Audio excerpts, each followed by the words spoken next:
Hallelujah. Praise God. So tayo nadako sa ating Sunday School this morning. Hallelujah. Purihin ang ating Panginoon sa mga present ng Sunday School. Glory to God. At ito po ay nakatala sa langit.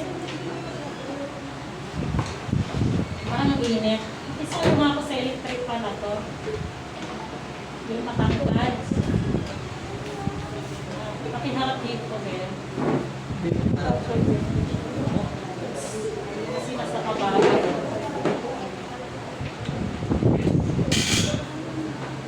Kipa.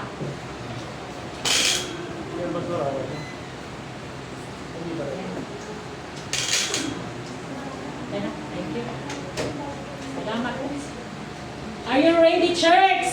Amen. Praise God. Handa na ba tayo makinig sa salita ng ating Panginoon? Amen. Praise God. Hallelujah. So tayo po ay mag-participate sa pagbabasa ng salita ng ating Diyos at hinihiling ko po ang 100% ng inyong pakikinig sa salita ng ating Panginoon. Bawal magkwentuhan. Sabihin mo sa katabi mo, bawal magkwentuhan. Ngitian lang, ha? Hindi bawal ngiti, ha? Kwentuhan bawal. Amen. Praise God. So, tayo po ay dadako ngayon sa ating pag-aaral. Ang ating pamagat po ng ating pag-aaralan ay 5 subtle devices of Satan. Amen. Basa muna tayo ng ating key verse. 2 Corinthians chapter 2 verse 11. 2 Corinthians chapter 2 verse 11.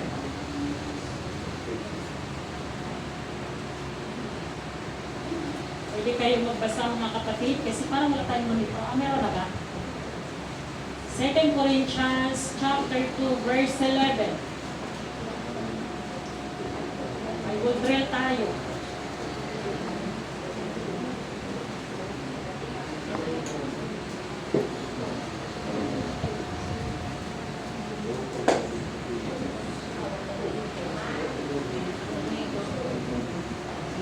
Okay, basa. Upang hindi tayo malamangan ni Satanas sapagkat hindi lingid sa atin ang kanyang mga pamamaraan. Amen. Praise God. Kaya nga binigyan tayo ng wisdom ng Diyos.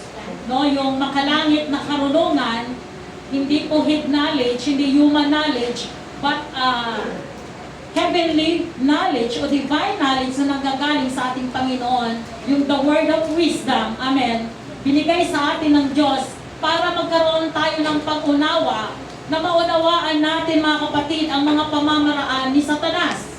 Amen. Amen. Praise God. Ang ibig sabihin ng subtle, kalihim, matuso, mapaninlang, hindi halata, excuse me, banayad, ngunit mapanganib, tusong paraan. Ibig sabihin naman mga kapatid ng devices, mga pakana, mga taktika, mga pamamaraan, mga balak, mga tusong plano, mga pandaraya. Amen. Praise God. So yung pong ibig sabihin ng subtle and devices, para maunawaan natin mga kapatid ang mga pakana ng kaaway, mga taktika, mga pamamaraan, o mga balak, o mga tusong plano, o mga pandaraya ni Satanas. Amen. Praise God.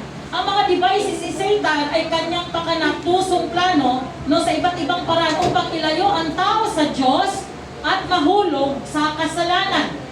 Amen. Praise God. Kaya mag-iingat tayo mga kapatid kasi nga, tuso ang kaaway, matalino. No? Panayad lang siya, pero siya po ay tuso. Meron siyang mga pakana sa atin para tayo ay bihagi or para tayo mga kapatid ay maisahan ng kaaway. Amen. Praise God. Number 1, he lies and blinds men to the truth. Praise God.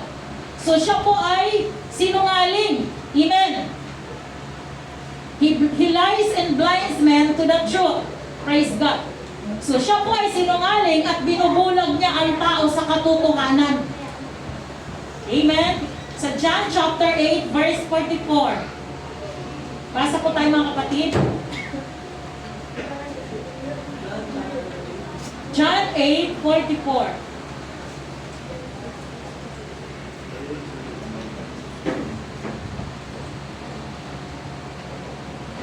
Ayon sa inyong amang diablo at ang mga nais ng inyong ama ay ibig nyo gawin.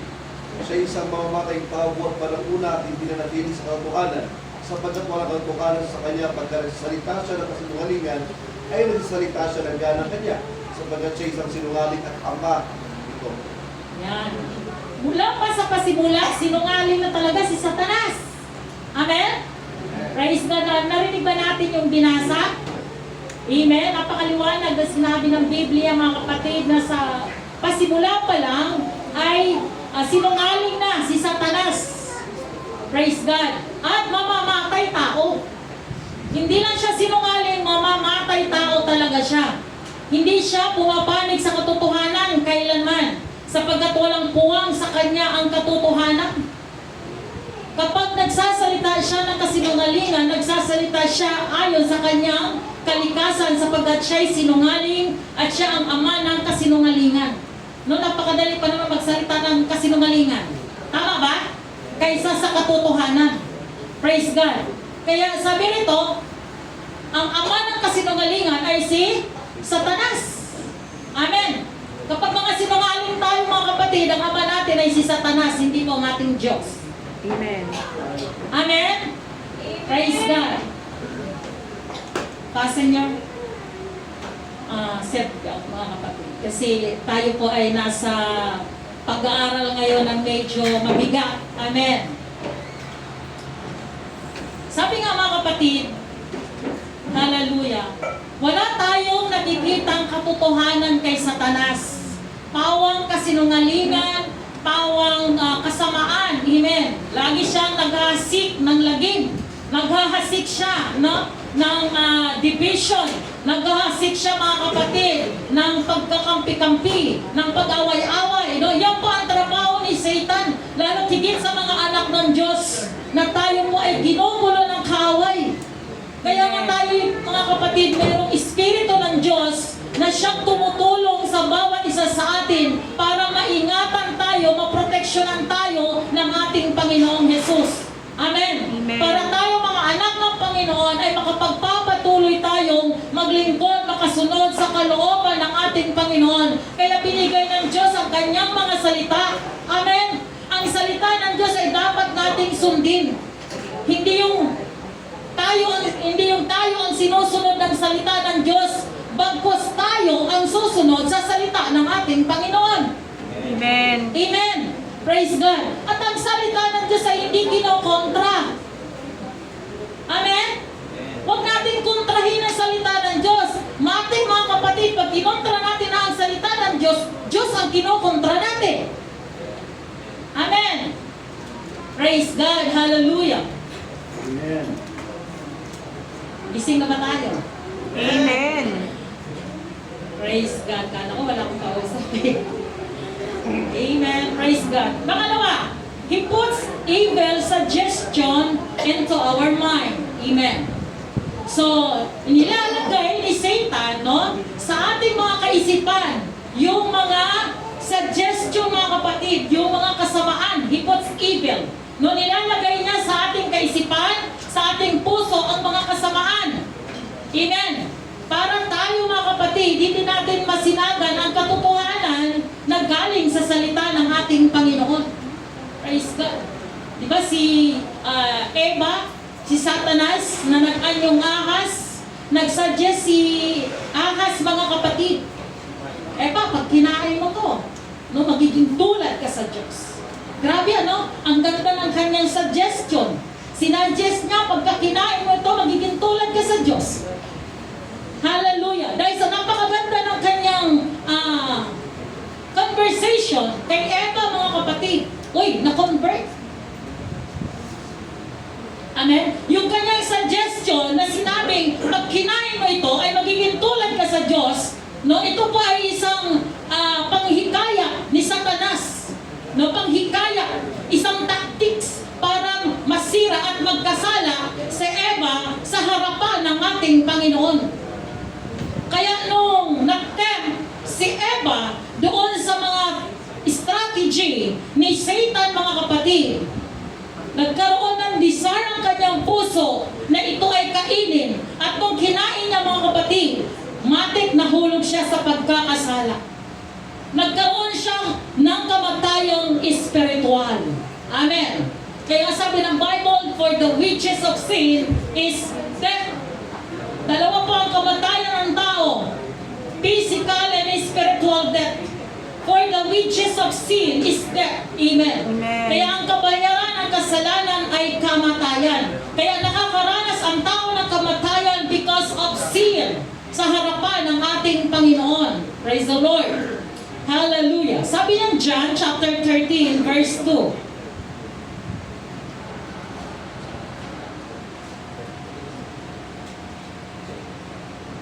At habang kumahapon, nang may lagay ng diablo sa puso ni Judas Iscariote na anak ni Simon ay ang pagkakadulo sa kanya. Grabe ano? So nilagay ni Satanas sa kaisipan ni Judas Iscariot, no? Ito po ay nilagay sa kaisipan, sa puso ni Judas, ni Satanas kay Judas, para ipagkanulo ang ating Panginoong Jesus. Amen? Pagkanulo, in other words, hinudas. No? Hinudas, no? Pinagkanulo. Praise God. Kaya ingat tayo, mga kapatid. Amen. Kasi minsan tayo ay hindi tayo aware sa mga pakana ng kaaway. Minsan ginagamit tayo ng kaaway, mga kapatid, para hudasin natin yung ating kapatid. Amen? Walang acceptance sa atin. Walang magsasabi dito na ako ay matuwid at perfect. Ako ay mabait. Walang ganun, mga kapatid. Dahil sabi ng Bible, walang matuwid, wala, kahit isa. Amen? So dito ay inilagay ni Satanas sa puso ni Judas para hudasin ang ating Panginoon. Ilang coins yun? Silver coins? 30. Praise God. 30. Amen. Silver. Praise God. Ang panghuhudas. So dahil sa pera, mga kapatid, talagang ang tao nahuhulog sa pagkakasala. For the love of money is the root of all evil. Amen. Kaya ang pag-ibig sa salapi ay ugat ng kasamaan at kasalanan ng tao sa harapan ng Panginoon. Kaya nahuhulog tayo sa pagkakasala. Amen. Amen. Praise God. Mahirap naman ang tao walang pera. Tama? Amen. Minsan nagmumukha tayong pera. Hallelujah. Pero mga kapatid, ang pag-ibig sa salapi, iba na yung usapan. Amen. Kasi pag minahal mo ang pera ngayon ang magiging boss, amo mo sa buhay mo. Amen. Praise God. So inilagay ng diablo sa puso ni Judas Iscariot na ipagkanulo si Jesus. Ito ang pinakamalinaw na halimbawa, no, na nilagay, praise God, ng diablo sa isang masamang kaisipan o balak sa puso ni Judas. Kaya mag-iingat tayo, mga kapatid, no, sa ating mga sarili. Minsan, baka mamaya hinuwadas na natin yung ating kapwa. Amen. Amen. Praise God. Hallelujah. Sa Acts chapter 5, verse 1 to 3, tingnan natin dito si Ananias and Sapphira. Tingnan natin, tunghayan natin ang verse na ito, mga kapatid. Sa Acts chapter 5, 1 and 3.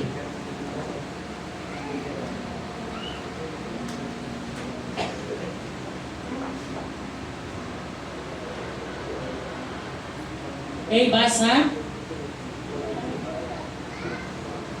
Na Ananias, na kasama ng kanyang asawang Sapphira, ay nagbili ng isang pag-aari at inilingi ang isang bahagi ng halaga na nalalaman din ito ng kanyang asawa, binalang isang bahagi at inilagay sa kaanan ng mga apostol. Natapwat, verse 3, natapwat si Pedro, sinabi ni Pedro, Ananias, bakit pinuspos ni Satanas ang iyong puso upang magsinungaling sa Espiritu at upang maglingid ng isang bahagi ng halaga ng lupa? Okay. Praise God. So, thank you. No? Ito si Ananias and Sapphira, mga kapatid, sila po ay mag-asawa during the time mga kapatid, nagbenta sila ng kalupaan, no? Kasi yung pinagbintahan, kasi noon, yung mga Kristiyano noon, mga kapatid, ay talagang nagbibinta ng mga lupa para lang itulong sa gawain ng ating Panginoon. At ang nangyari mga kapatid, nung nagbenta ng lupa ang mag-asawang ito, ay nagkaroon sila ng pinasukan, no? Ng masamang espiritu ang kanilang puso at kaisipan na ibigay hindi lahat ng kabintahan ng kanilang kalupaan ay ibigay doon sa mga lingkod ng ating Panginoon. Praise God. Sa totoo lang mga kapatid, hindi naman karapatan nila yon na sila ay magbigay ng halagang gusto nila. Tama, di ba? Karapatan nila yon. Pero ang kanilang naging kasalanan dito ay pagsisinungaling sa banal na espiritu. And then, pangalawa mga kapatid, pagpapaimbabaw, nagkukunwari na sila ay nagbigay o ibinigay ang lahat upang makuha ang papuri sa mga tao. Yun naman ang pangalawang ginawa nilang kasalanan. Na akala nila mga kapatid, yung kanilang pagbibigay ay kinukuha lang pala nila yung papuri mula sa mga tao. Amen. Pangatlo, pagpapahintulot kay Satanas na maimpluwensyahan ang kanilang mga puso. Ito yung tatlong kasalanan eh. Kasi yung pagbibigay, karapatan mo yun eh. Na ibigay. Pero, kahit magkano. Pero ibig sabihin mga kapatid, ang kanilang ginawa, nagsinungaling kasi sila sa espiritu ng ating Panginoon. Delikado, amen, ang pagsisinungaling, amen. Amen. Kasi pumapatay talaga. Praise God. Kaya huwag po tayong magsisinungaling mga kapatid. Amen. Maging makatotohanan tayo. I-practice natin ang pagsasalita ng katotohanan. Amen.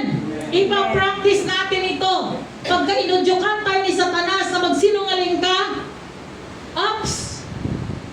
Binigyan tayo ng wisdom ng Panginoon, sansalain natin at gawin natin makatotohanan. Huwag nating pakinggan yung sinasabi ni Satanas, pakinggan natin ang sinasabi ng ating Panginoon upang hindi po tayo magkasala laban sa harapan ng ating Diyos.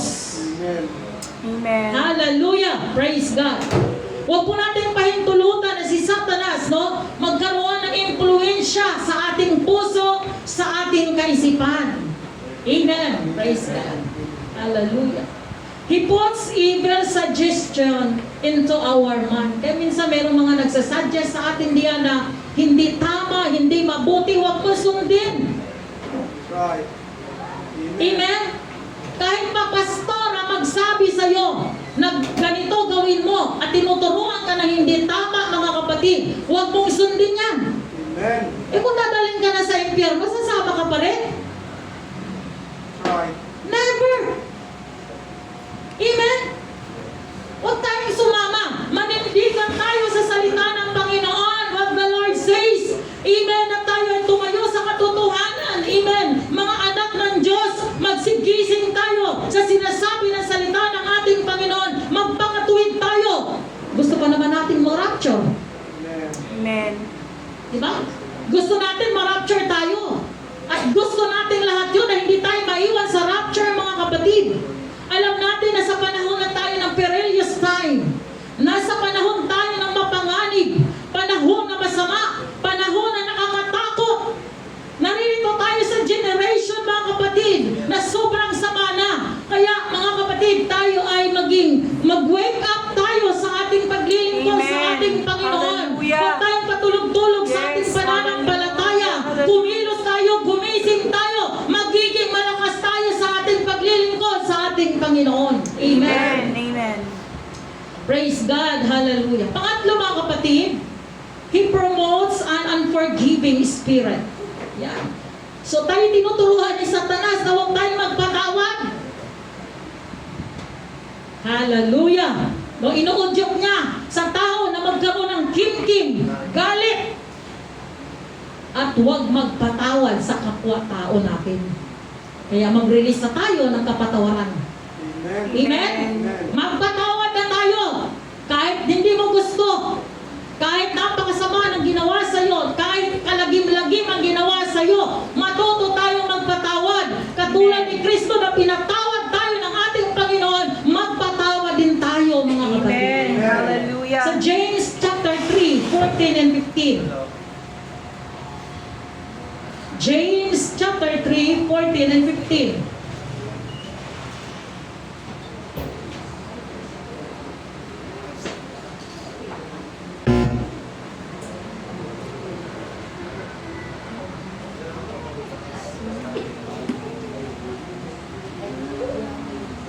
Okay, basa.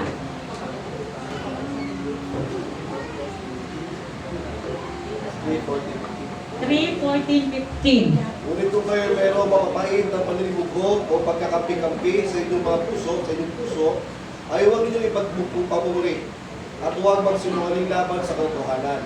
Hindi ito ang karunungan bumababa mula sa itaas, kundi ang naubos sa lupa sa laman sa diablo. Amen. Praise the Lord. Ngunit ang naghahari sa inyong puso ay inggit at makasariling hangarin. Huwag ninyo iyang ipagmalaki at huwag ninyong ikaila ang katotohanan. Ang ganyang karunungan ay hindi galing sa langit, kundi makalupa, makalaman, at mula sa demonyo. Amen. He promotes an unforgiving spirit. Amen. So, napakaliwanag na sinasabi ng Biblia, ngunit kung may mapait at inggit at makasariling hangarin ang iyong puso, huwag mong ipagmamalaki. Minsan, pinagmamalaki pa natin na tayo mga inggitera. Amen? Hindi ka masaya na ang kapatid mo pinagpapala ng Panginoon? Hindi tayo masaya, mga kapatid, na nagtagumpay yung kapatid mo? Kinaiinggitan natin. Amen? Amen. Praise God. Silence means yes. Amen. Tama ba? Tahimik silang lahat eh. Hallelujah. So masaya tayo dapat. Huwag natin ipagmamalaki na naiinggit tayo. Amen. Dapat masaya tayo na pinapapala yung kapatid natin, na siya ay nagtagumpay sa kanyang buhay. Marami siya mga blessing na natanggap galing sa Panginoon. Pasalamatan natin ang Diyos. Ang alin, mga kapatid, natutuwa ka ba ng kapatid mo naghihikahos? Hindi sa kanyang paghihikahos, nagpapalimos sa'yo at nangungutang sa'yo. Masaya ba tayo ng ganon? Po. Hindi tayo masaya, di ba? Na yung kapatid natin kaawa-awa, kahabag-habag. O alin kayo doon? Pinagpapala siya? Binibless siya ng Panginoon? Nagtatagumpay siya sa buhay? O siya ay naghihikahos, naghihirap, gumagapang sa kahirapan? Alin tayo doon? Pala. Di ba yung pinagpala? Amen. Hindi tayo masaya na siya ay naghihirap sa buhay. Praise God. Kaya huwag natin alisin natin yung inggit sa ating mga puso. Amen. Amen. Bagkus magpasalamat tayo. Masaya tayong lahat na tayong lahat dito ay pinagpapala ng ating Panginoon. Masaya tayo na lahat tayo rito ay binigyan ng mga sasakyan ng ating Diyos. O diba? Masaya tayo, mga kapatid, na lahat tayo dito walang maiwan sa rapture day. Masaya tayo, mga kapatid, na lahat tayo ay nagtagumpay. Alam nyo, hindi natin masabing sa lupang ito tayo ay nagtagumpay na. Kahit sabihin mo meron kang house in lot, may car ka, meron kang mga investment, marami kang pera sa bangko, marami kang kalupaan. Hindi mo masasabing ikaw ay tunay na tagumpay dito sa lupa. Amen. Masasabi mong ikaw ay nagtagumpay kapag nasa kalangitan ka na. Amen. Saka mo pwedeng ipagmamalaki yun. Praise God, naririto na ako sa langit. Ako ay nagtagumpay na. Di ba sabi ng Bible, huwag kang mag-aakalang ikaw ay nakatayo. Baka ikaw ay mabuwal. Dito sa lupa, hindi natin pwedeng pagbabalaki. Marami akong investment. Marami akong pera sa bangko. Amen. Hindi yan ang tunay na tagumpay. Ang tunay na katagumpayan, yung nasa kalangitan na po ang bawat isa sa atin. Amen. Praise the Lord. Hallelujah. Sa Ephesians chapter 4, verse 32, tingnan natin.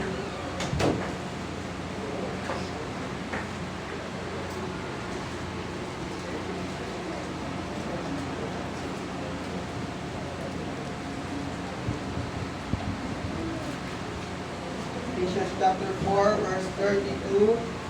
At magandang loob kayo sa isa't isa, mga mahabagin, na magpatawaran kayo sa isa't isa, gaya naman ng pagpapatawad sa inyo ng Diyos kay Kristo. Amen. Sa halip, ibang translation ito, maging mabait kayo at maawain. Okay? Maging mabait at maawain. Praise God. Alam niyo, sabi nga ng Panginoon, hindi ko kailangan ng inyong awa, kailangan ko ang hain. Yes. Uy, kaawa-awa naman yung kapatid ko. O, naghihikahos. Tapos ikaw, marami kang pera. Hindi mo siya kayang bigyan. Amen? Mali yun, mga kapatid. Yung sasabihin mo, kaawa-awa ka naman. Eh, kung may pera ka, di bigyan mo. Dahil ang hinahanap ng Diyos, hain, hindi awa. Right. Amen. Amen. Kaya kung sobra-sobra naman ang pera mo, bigyan mo. Pambili ng bigas at ulam. Maging mabait ka. Right. Amen. Amen. Amen. Praise God. Kaya yung mga pera na yung nakatuping-tuping na dyan, mga kapatid. Yung mga kapatid natin na wala naman, tulungan natin. Amen. Amen. Hindi kailangan ng Diyos ang iyong awa. Tandaan mo yan. Kailangan ng Diyos yung hain mo, yung tulong mo. Amen. Praise God. Kaya yung mga salansangan, pag kami naglalakbay ni Pastor, talagang laging may lumalapit sa amin. At kami ay malaging may nakalaan ng mga barya-barya. At kung minsan bumibili kami ng tinapay para ipamigay namin sa mga pulubi. Praise God. Tandaan ninyo, sa bawat paghahasik ng ating mga kamay, aani at aani tayo sa tamang kapanahunan. Right. Amen. Praise God. Hallelujah. Praise God. Kaya huwag natin kainggitan, mga kapatid. Amen. Kundi tayo ay magpatawaran. Praise God. Magpatawaran tayo. Magmahalan tayo, mga kapatid. Huwag tayong magkagatan. I love you. Mahal ko kayong lahat, mga kapatid. Amen. Kahit galit kayo sa akin. Di ba? Na kayo magalit sa akin, huwag lang kayo mapunta sa impyerno. Di ba? Galit na kayo sa akin. Pagtuturo ako, mga kapatid, ng salita ng Diyos, ayokong ang masaktan ay masaktan. Right. Ang importante, luminis ang kaluluwa natin sa harapan ng Panginoon. Maging matuwid tayo sa harapan ng Diyos. Maging maayos ang paglilingkod natin sa ating Panginoon. Amen! Hallelujah! Sabihin, Pastora, pinapatamaan na naman ako. Pag si Pastora tumayo dyan, patatamaan na naman ako niyan. Malay ko ba sa inyo? Ano ba ginagawa niyo? Diba? Sinusubaybayan ko ba kayo? Hindi nga ako nakikipagkwentuhan sa inyo. At huwag niyo sasabihin, pinapatamaan kayo. Itinatama lang tayo ng salita ng Panginoon. Yung sabihin, pinapatamaan, hindi ako nag-aaral para patamaan kayo. Diba? Mag-aaral ako sa loob ng isang linggo, patatamaan ko ba? No, mga kapatid. Bible ang nagsasabi. Maliwanag ang sinasabi ng salita ng ating Panginoon. Amen. Amen. Praise God. Hallelujah. Say, praise the Lord. Praise the Lord. Hindi na kayo makapag-praise the Lord. Hindi na rin kayo makapag-amen. Hallelujah. Mamaya, mga kapatid, tayo ay palalakasin ng ating Panginoon. Amen. Amen. Next. Praise God. Hallelujah. Number 4, he tempts believer to commit sexual immorality. Amen. So, 1 Corinthians 7 verse 5.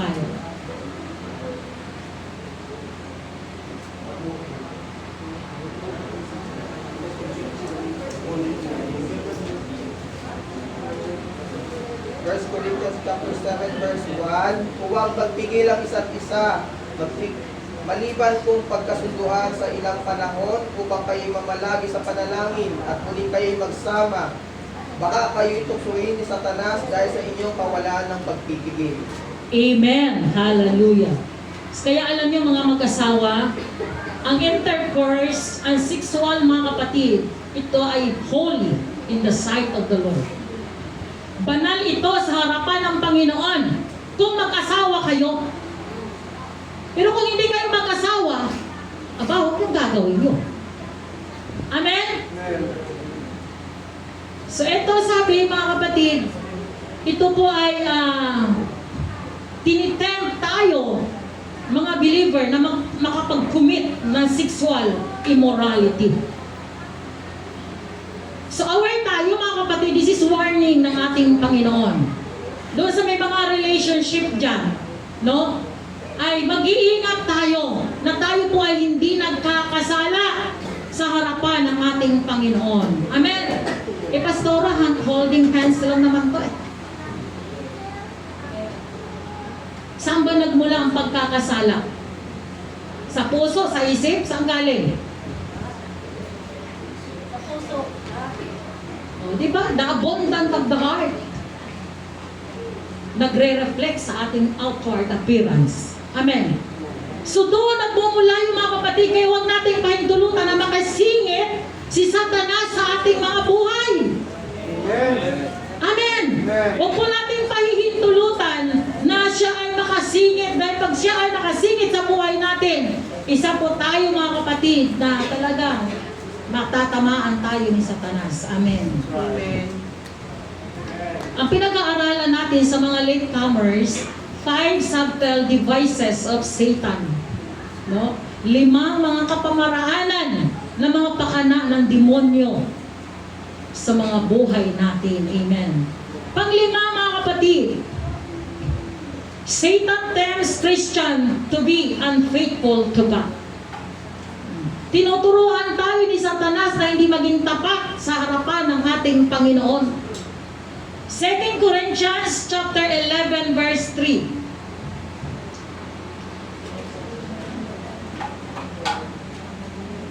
Corinthians chapter 11 verse 3, ngunit kayo'y nangatatakot baka sa anumang paraan kung paano si Eva ay nadaya ng ahas sa kanyang kapusuhan, ang inyong walang malay ay at malinis na pag-isip na kay Kristo ay pasamain. Okay. Yan.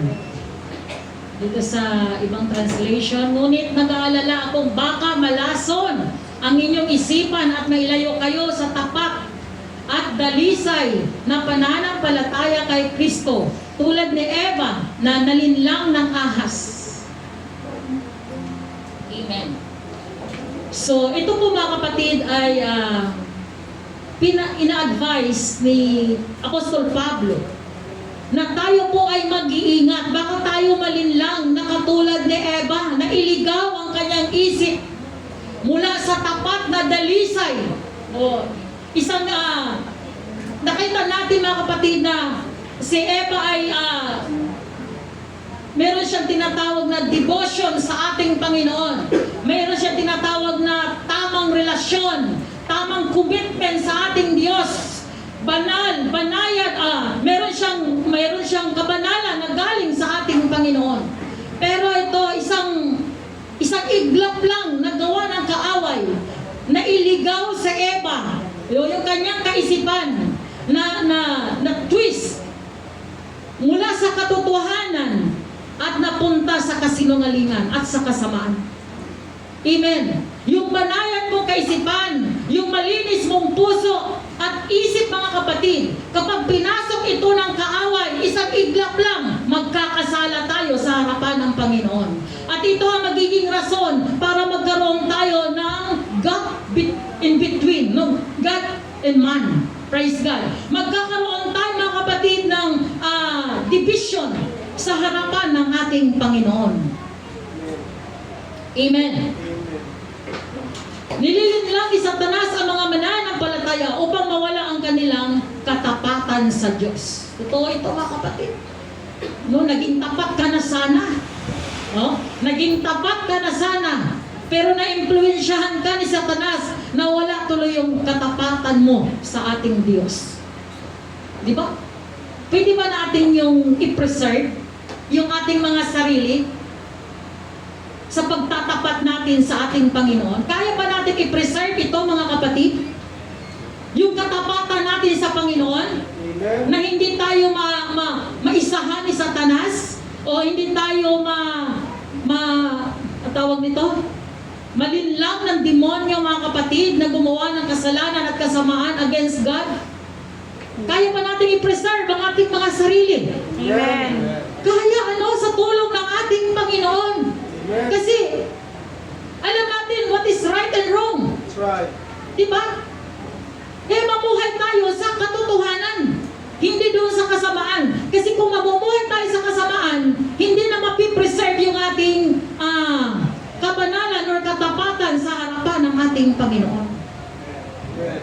Praise God, hallelujah. Pagdating mga kapatid, sa totoo lang, minsan ito ang ginagamit ng kaaway, yung ating pagbibigay ng tithes and offering. Praise God. Minsan hindi tayo rito nagiging tapat sa harapan ng Panginoon. Ano sabi ng Malakay chapter 3 verse 6? Pakibasa sa Malakay chapter 3 verse 6. Malakay chapter 3 verse 6, sabi ko rito, sapagkat ako ang Panginoon ay hindi nababago, kaya't kayo ang mga anak na lalaki ni Jacob ay hindi nag-uubos. Saan ba yun? Malak. 8. Okay, sa 8. Verse 8, nanakawan baga ng tao ang Diyos, gayon may ninanakaw ninyo ako. Ninanakaw ninyo ako. Ngunit ninyo sinasabi, sa ano ka namin ninanakawan? Sa mga ikasampung bahagi at sa mga handog. Okay, so ito mga kapatid, nagkaroon ng conversation dito ang tao at ang Diyos. Sabi dyan, sabi ng Panginoon, ninanakawan ninyo ako. Ano sagot ng tao? Saan ka namin ninanakawan, Panginoon? Ano sagot ng Diyos? Ninanakawan niyo ako saan? Sa handog at sa ikasampung bahagi. Ang tanong, yung mga magnanakaw, saan ba pupunta? Sagot, saan pupunta ang mga magnanakaw? Sa impyerno. Pag ninanakaw natin yung ating tithes and offering, matik, alam na natin. Alam mo na kung saan ka pupunta. Dito walang sapilitan, mga kapatid.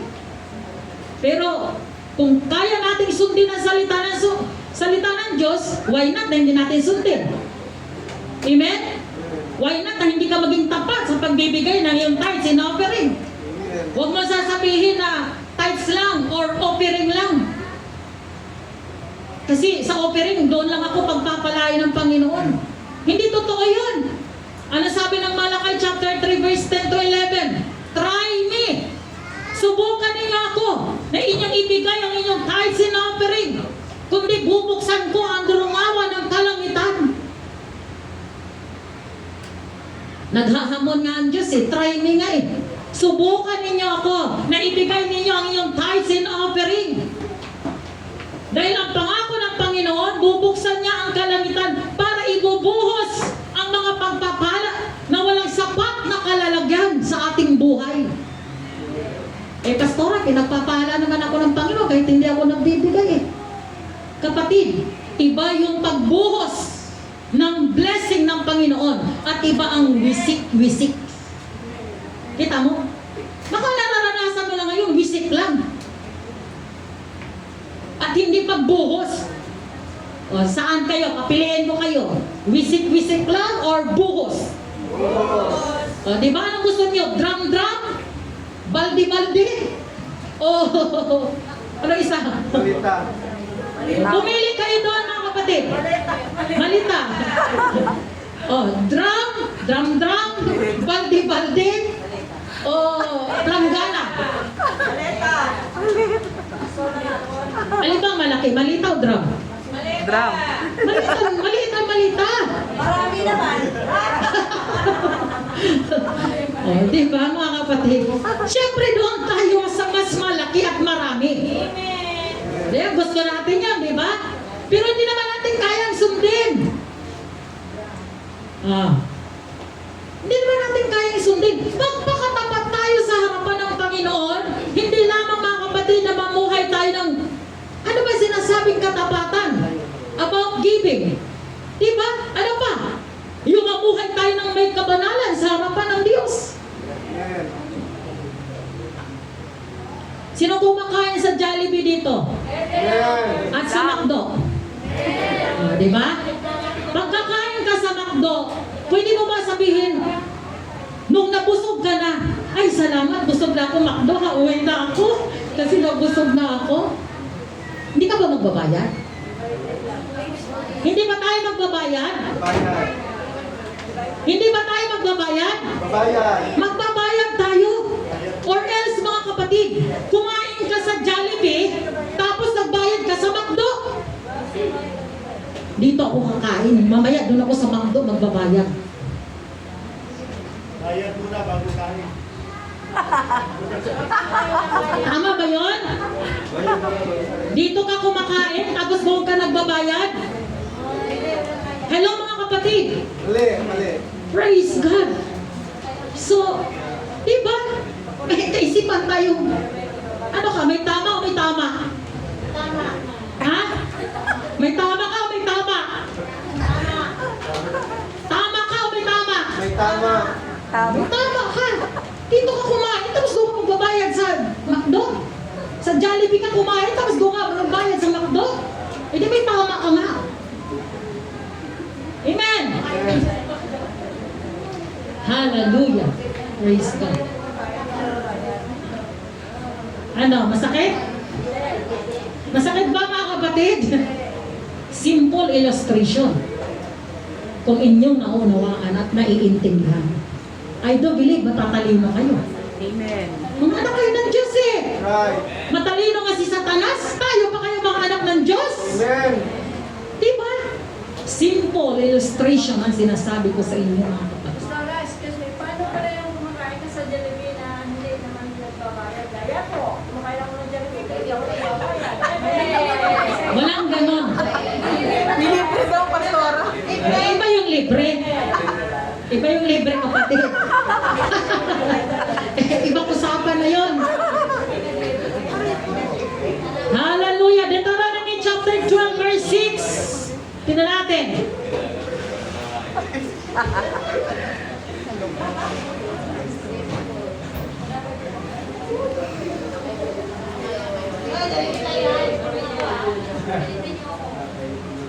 Deuteronomy chapter 12 verse 6.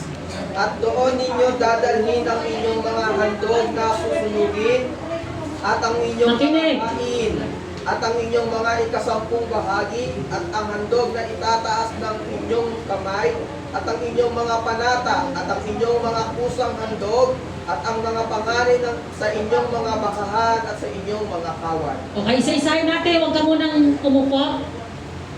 At ito mga kapatid, ito po ay sa pangyayaring ito, gusto ng Panginoon na ang kanyang mga anak ay magtitipon sa isang lugar. Same as dito. So gusto ng Diyos na ang kanyang lahat ng mga anak ay magtipon-tipon sa isang lugar para doon sumamba sa harapan ng ating Panginoon. Now, ang sabi ng Diyos sa kanyang bayan, ang sabi? Dadalhin ang inyong mga handog na susunugin. Okay, anong dadalhin? Dadalhin ninyo ang inyong mga handog na susunugin. Ang inyong mga hain. Inyong mga hain sa Diyos. Di ba yung ating mga prayers, yung ating mga awit natin, mga hain natin yan di ba? Yung ating gustong ibigay sa Panginoon. Yung ating buong puso, yung ating pagkanta, yung ating worship. Sige. At ang inyong ikasampung bahagi. Ang inyong ikasampung bahagi. At mga handog na itataas ng inyong mga kamay. Di ba? At yung mga handog na itataas ang inyong, ibig sabihin, ito yung lugar na kung saan ang pagsamba, ang gusto ng Panginoon, lahat ng mga bagay dadalhin natin para ihandog natin sa harapan ng ating Diyos. Wala tayong iiwan mga kapatid. Dahil sabi dyan, buong pamilya, pati mga hayop, kung ano-ano mga kapatid, binitbit na nila para sila ay sumamba sa harapan ng ating Panginoon. Amen. Praise God. Thank you. Maliwanag ba mga kapatid? Naririto tayo sa araw ng pagsamba natin sa harapan ng ating Panginoon. Kaya nga pribilehyo na makapagbigay ka ng tithes and offering. Pag ipagtatanim mo yan sa kalangitan, investment mo yan. Pagdating mo sa langit, eto, namatay ka. Pagdating mo sa langit, sabi ni Pedro, sabi kay Pedro, nasaan ang bahay na pinangako ng Panginoon? Doon sa John 14 verse 1 up to 3. Sabihin ni Pedro, ayan yung bahay mo? Eh bakit haligi lang yan? Ayun lang ang inabot ang perang binigay mo sa offering eh.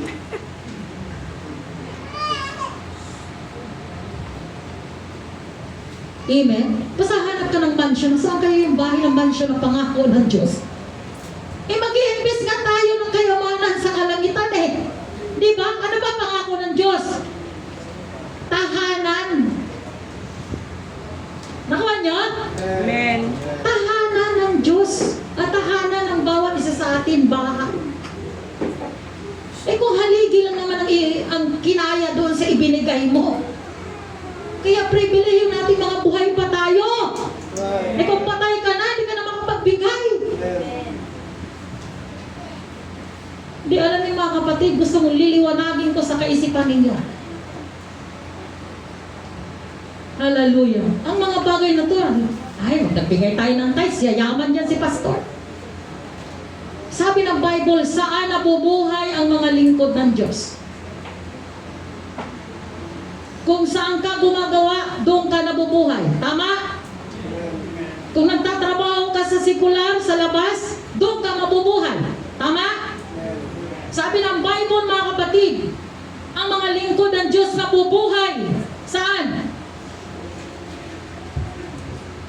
Kung saan tayo gumagawa, doon po tayo nabubuhay.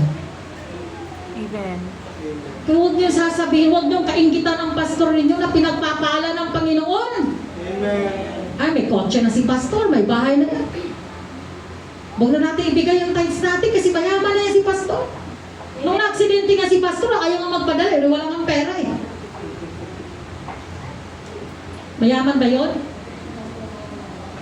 Huwag tayong ganong kaisipan, sa demonyo yan. Hindi yan sa Diyos, mga kapatid. Kung pumapasok sa kaisipan ninyo ang ganong mga bagay, kay Satanas yan. Hindi kayo masaya? Anong gusto ninyo? Ang pantalon ni pastor, tupak-tupak ang puwet? Kasi, di ba? Noong unang panahon, ganun mga kapatid, nung ako naging Pentecostal, ang mahihirap lang mga pastor noon. Pero ngayon, panahon na tayo na, panahon ngayon ang pagbuhos ng blessing ng Panginoon. Huwag nating i-withhold ang mga pagpapala ng Diyos sa buhay natin. Dahil pag withhold natin yan, i-hold din ng Panginoon ang mga blessing sa buhay natin. Amen. Amen. Praise God. Hallelujah. Bato-bato sa langit. Ang matamaan. Ano? Ang matamaan ay ano? Aray ko. Magbago. Magbabago tayo. Amen? Praise God. Hallelujah. Praise God. Kaya nga sabi ng James 4:7, pasako kayo sa Diyos. Labanan ninyo ang dyablo at tatakas siya sa inyo. Labanan natin si Satanas. Amen. Huwag nating sang-ayunan. Lalabanan natin. Kukontrahin natin si Satanas. Amen. Praise God. And then namuhay tayo na may kabanalan sa harapan ng Diyos. Hello?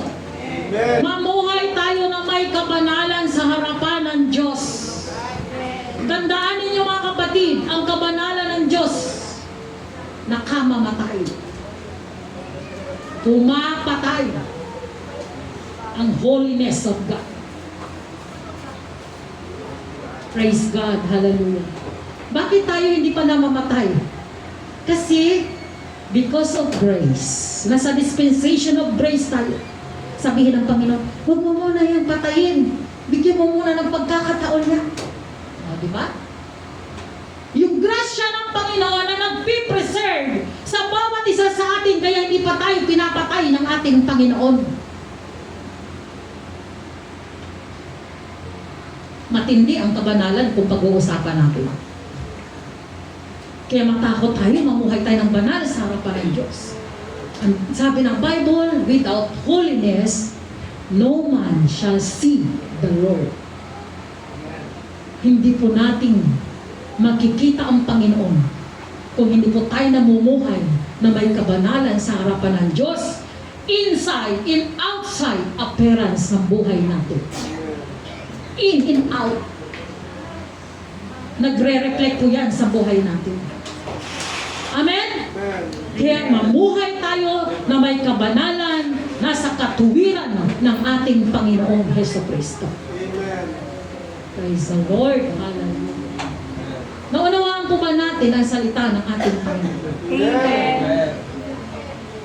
Praise God. Glory to God. So this morning mga kapatid, unawain natin yung 5 na devices o mga pakana o pamamaraan ni Satanas para tayo ay mapahamak.